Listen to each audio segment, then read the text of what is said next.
can address it more directly come August 6th, then I will. Because, it's a team game. I don't think you win championships at Gold's Gym in the summer. I think you win them at the Hidalgo Fieldhouse with your football team. So there's some things we got to address. But they'll be addressed come August the 6th when you get that work with them. Yes, August 6th is not optional anymore. So it'll be a lot easier to address. So I'm excited. Don't get me wrong. I'm excited, but I'm always going to be completely up front. Those are some things we've got to address, but that's my job to do. And, Coach, how many of the things, last time we had you in studio and you discussed with us were a couple of things from last season that you had to go up front and be addressed. Is all that past you now? Yeah, that's water under the bridge. They were all fixable, I think, UIL issues that, head coaches should probably be aware of. So, yeah, that's over. Was it the inexperience that the previous coach had or was it, just a lack of, as you say, there was too many people doing their own thing? I don't know. I know Coach Kirk's been extremely supportive of me, since I've gotten the job. But I think him coming from his background of being a private school coach, it's just night and day. It's a little bit different. So, I wasn't here. I don't know exactly what happened, how it transpired, and who was assigned to be in charge of what. I just know at the end of the day whose lap it's going to fall in. So, we've put some things in place to make sure that we, don't have those things happen again. So we'll chalk it up to inexperience, and we'll move on from there. No, that's as good a way to put it as I can come up with, yeah. We'll work with that. Coach Scott Ford of the Hidalgo Pirates joining us here in the huddle on 840 Fox Sports Radio. So what's the motto this year, Coach, for the Hidalgo Pirates? What's the mantra? What are you gonna instill in these kids? Well, we came up with one, but I promised the kids it'd be between us, and I guess when the cameras roll, when they'll come out. Yep. So I'm not going to break my word to the kids, but, if you go back and look at when I was in studio, I think that was addressed there. As far as maybe doing some things that hadn't been done in ways that hadn't been done before. I remember. I was just trying to get you to say it again. I wanted to see if you were going to say it. I remember, but that'll be something that will be a kind of the focus of the series that we're going to run with the Pirates there, and I think the guys are looking forward to. Like I like the energy that you bring when you come in here or you're on the phone with us. I imagine the kids are gonna feed off that, and once August 6th comes around, they're gonna know that they got a good guy there leading the Pirate ship, huh? Yeah, we're heading the right direction. Everybody's excited, but when you come in to change the culture and all that, it just takes time because there's some things, if they don't know that they don't know, it makes it tough, and it's through no fault of anybody. It's just a matter of changing habits, and it takes time. I'm excited. I'm excited to coach this group of kids. I feel like Hidalgo is a place that you can win, and you can win big in football. And every job's not like that. I've been places where nobody's going to win. If you go back and look at Joshua, I was there 1 year.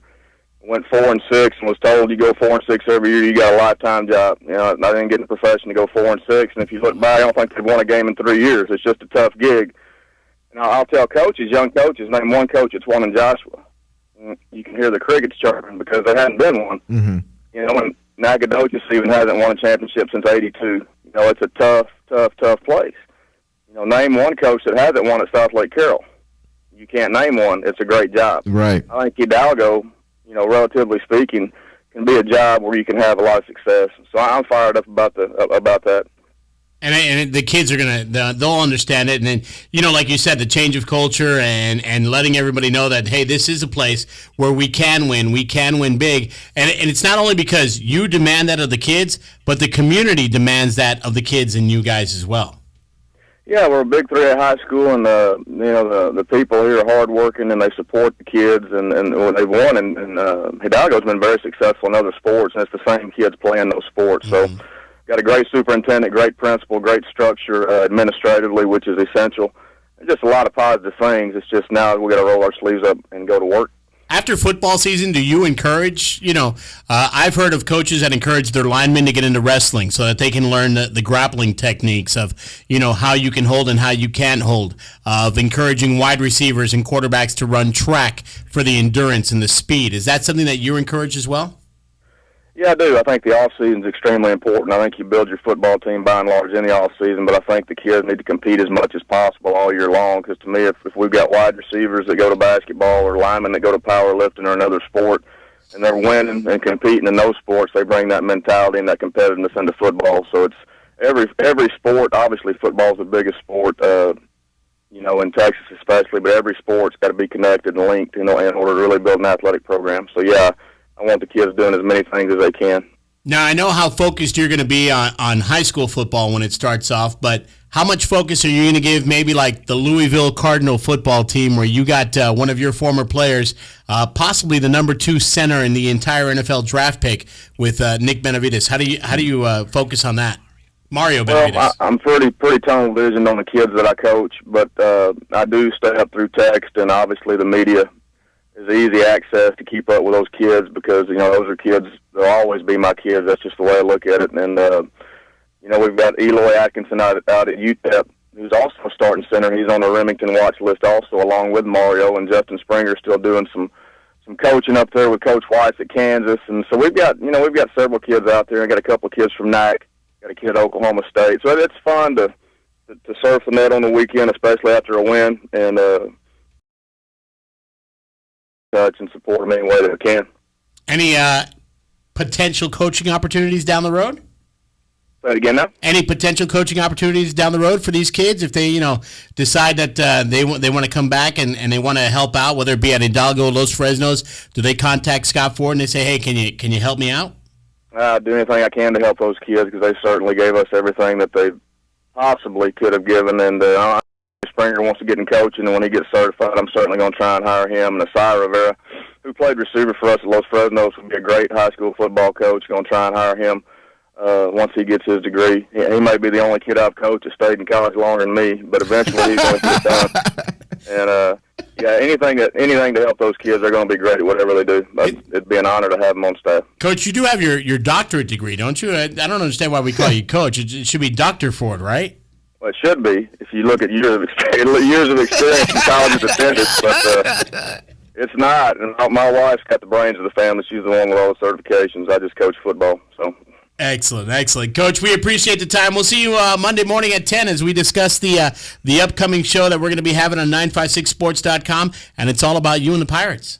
I'm looking forward to it. We feel extremely blessed that you guys chose Hidalgo, and hopefully it'll be a new day dawning for Pirate football. We look forward to it, Coach. Thanks so much. Have a great weekend. Likewise. Thank you. Head coach Scott Ford of the Hidalgo Pirates joining us here in the huddle on 840 Fox Sports Radio. He tracked us down. When you're determined to be on the show, you're determined to be on the show. Well, that's like when you have a schedule. Coaches have that agenda a lot of times. It's like, wait a second, somebody's supposed to be calling me right now, and it's not happening, and there he is. But it's going to be fun. I used to work at a radio station where we had to give the morning show host a wake-up call. Oh. When you do it overnight, it's part of your staff. You got to do the coffee. You got to give the wake-up call. Well, the guy that worked ahead of me. Stack the carts. No, we had stacked the carts. The guy that worked ahead of me was a Navy guy. And he was military precise. And the morning show host told me, he goes, dude, I got it like clockwork. At 4:53 every morning, that wake-up call comes down. He goes, when you call, it's like 4:50, maybe 5 o'clock. At worst, 5:10. Oh, I forgot to call you. Yeah. This guy was at 4:53 every time. Wow. Like he had it set on his watch. Call him. He goes, that's the discipline.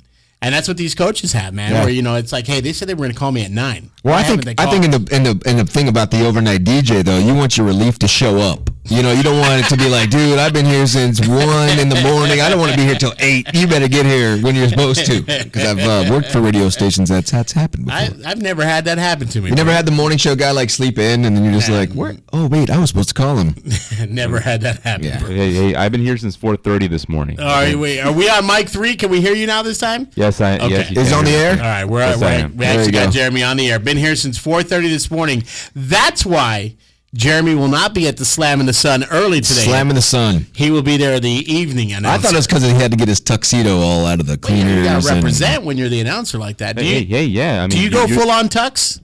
No, I have I usually have like a tuxedo shirt, like a dress shirt or a polo shirt, and then I have a sports jacket. On top of that. All right. But yeah, a ring announcer is a very important aspect in a wrestling show. Because you're a part of the show. Yeah, exactly. They wouldn't know when to come to the ring. Yeah, exactly. You're announcing where the wrestler is from, who the wrestler is, where they're supposed to walk. Come down here. I'm over here. The guy with the microphone. Listen to my voice. Listen to my deep and booming voice. I bet you're awesome at it, man. We're gonna go. We're gonna go. We're there. See Nell Ray Thursday nights with the Wrestling Revolution. Can we get some shirts with your picture on the front? Yeah, I'll talk to the merchandise lady. That would be great. No, we got to start it off. We're here to see the announcer. Who's your favorite wrestler? The announcer guy. Woo! Do you ever get thrown in the mix? Do you in case you got to smack somebody around? I do have I do sometimes get into not necessarily like a physical scuffle with one of the wrestlers, but yeah, if it comes down to verbal, yeah, I mean him and I will exchange. You debate all the time. Did they come up and rip the mic out of your hand? Oh yes, definitely all the time. Pipsqueak. All the time. But no. But hey, I'm not afraid to voice my opinion if something like that happens, you know. Hey, Dang, Jeremy's tough. All right. Hey, I'm not that kind of announcer, you know. I'm not the kind of announcer that says, "Okay, go ahead, you know, you can take the mic." No. You want to take something away from me? No, you got to come up to me and grab it. See, I'm not hey, you want the mic there? Hey, dude, it's all yours, bro. It's less work I got to do. Okay, I'm sir. still getting paid at the end of the night, so that's all that matters.